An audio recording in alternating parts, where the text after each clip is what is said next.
आज जुन्नर तालुक्यात जर नजर टाकली तर त्या जुन्नरचा चेहरा बदलला.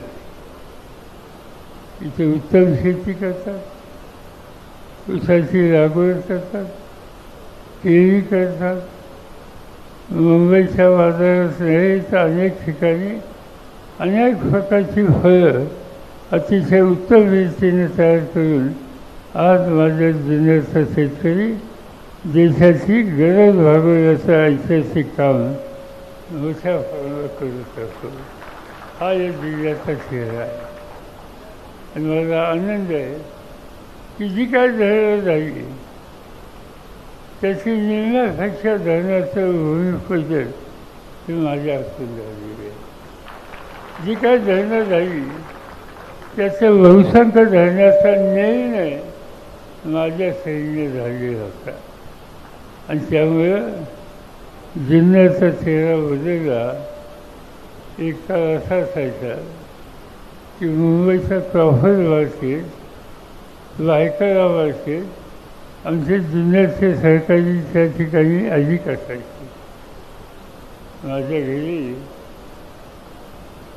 शेतीमध्ये आमची द्राक्षाची बाग होती, मोसंबीची बाग होती आणि भाजीपाला असायचा. कधीतरी एखाद्या शनिवारी सुट्टी असली तर आई सांगायची की हा माल मुंबईला घेऊन जा. आणि जे कोणी हुंडेखोर येत आमचे ढवळे म्हणून काही नाव विसरलो मी, त्यांच्याकडे हा माल घेऊन द्या. खोडनं जावं लागायचं, टेम्पोमधनं जावं लागायचं. तिथे गेल्याच्या नंतर माल तिथं द्यायचा क्रॉफर्ड मार्केटला आणि आनंद कशाचा व्हायचा. ज्यांच्याकडे जो काही ज्यांचा दलाल असेल त्यांच्याकडे माल द्यायचा, तो मालाची विक्री झाल्याच्या नंतर मुंबईच्या कुठल्या तरी थिएटरमध्ये एखादा सिनेमा आम्हाला दाखवायची.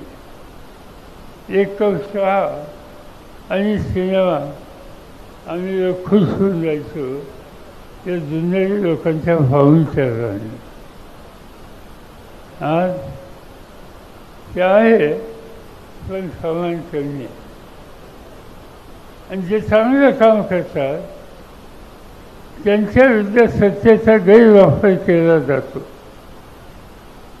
आज ज्यांच्या हातामध्ये देशाची सत्ता आहे ती सत्ता लोकांच्यासाठी वापरायची असते. ही लोकशाहीची जबाबदारी आहे.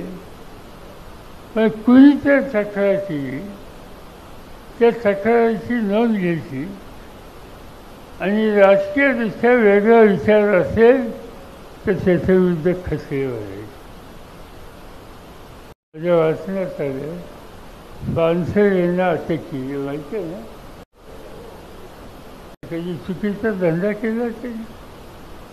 मुंबईच्या मार्केटमध्ये फळांची विक्री जास्तीत जास्त करणारा कोणतं ग्रस्त आहे हा जर विचारलं तर पानसरेचं नाव देतात. आणि नुसतं महाराष्ट्राची फळं नाही, भारताच्या बाहेरची सुद्धा. आणि इतकी फळं भारताच्या बाहेर पाठवण्याच्या संबंधीचं आणि आमच्या शेतकऱ्याचं कर्तृत्व जगाला दाखवण्याचं काम हे पानसरे करतात. केवळ त्यांची विचारधारा आम्हा लोकांच्या जवळ आहे आणि म्हणून त्यांना धडा शिकवायचा निकाल अशा राज्यकर्त्यांनी केला. हे राज्यकर्ते लोकशाहीमध्ये दिलेला अधिकार अडचणीच्या माणसासाठी द्यायचा असतो, पण हे लोकांना अडचणी निर्माण करण्याच्यासाठी